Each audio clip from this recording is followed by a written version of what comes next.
In a peaceful and quiet village, surrounded by green hills and golden fields, there lived a man named David. He was a kind soul, always friendly to his neighbors and ready with a warm smile.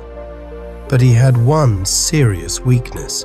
He tended to procrastinate, even with the smallest tasks. David lived in a small cottage with a thatched roof.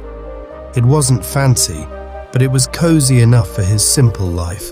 One summer afternoon, while he was sitting back and relaxing under the shade of a tree, he noticed a small hole in the roof. A piece of straw had come loose, and sunlight peeked through. Just then, his neighbor James happened to run into him and saw the hole too. He said, "David, you should fix that. The impending rainy season is almost here." David lazily waved a hand and said, "Don't worry, it's sunny now. I'll fix it later." James raised an eyebrow. "You know, a stitch in time saves 9. But David just brushed off the advice. "Why work on a beautiful day like this?" James shook his head and walked away, knowing his friend was once again putting off something important. Days passed, then weeks.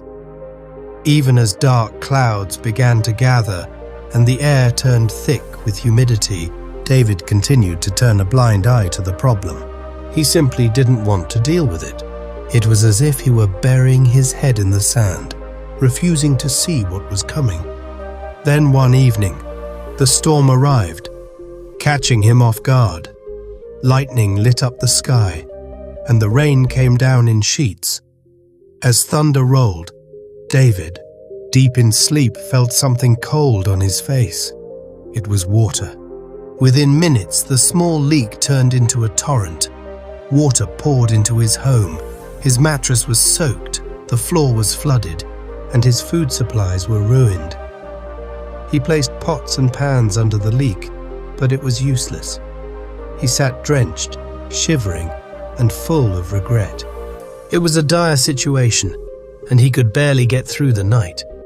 When morning came, the storm had passed, but the damage was done. His once cheerful cottage now looked gloomy and broken. David stood there in silence, staring at the mess. He had to face the music. "If only I had listened to James. If only I had fixed it when the sun was shining," he murmured. The storm had been a wake-up call. David realized that his laziness had finally caught up with him. With a heavy heart, he borrowed some tools, bit the bullet, and climbed up to fix the roof himself. The task was exhausting and took the whole day, but it taught him a lesson he would never forget. He had learned the hard way. From that day on, David began to shape up. He became more responsible, diligent in his chores, and determined never to repeat the same mistake. He woke up earlier, finished his work on time, and even helped others prepare for any problems ahead. The villagers soon noticed the change in him. When new people moved into the village and asked why David was always so punctual and responsible, they would smile and say, "Because he once paid the price for procrastinating. He learned the hard way when he didn't fix his roof on time." And though David would sometimes look back on that stormy night with a sigh, he was thankful, because it turned him into a better man. Laziness seems harmless in the moment, but it can bring great loss. Fix the roof while the sun is shining. Don't wait for the storm to teach you a lesson. Now, let's go over the vocabulary, idioms, phrases, and phrasal verbs we've learned from the story.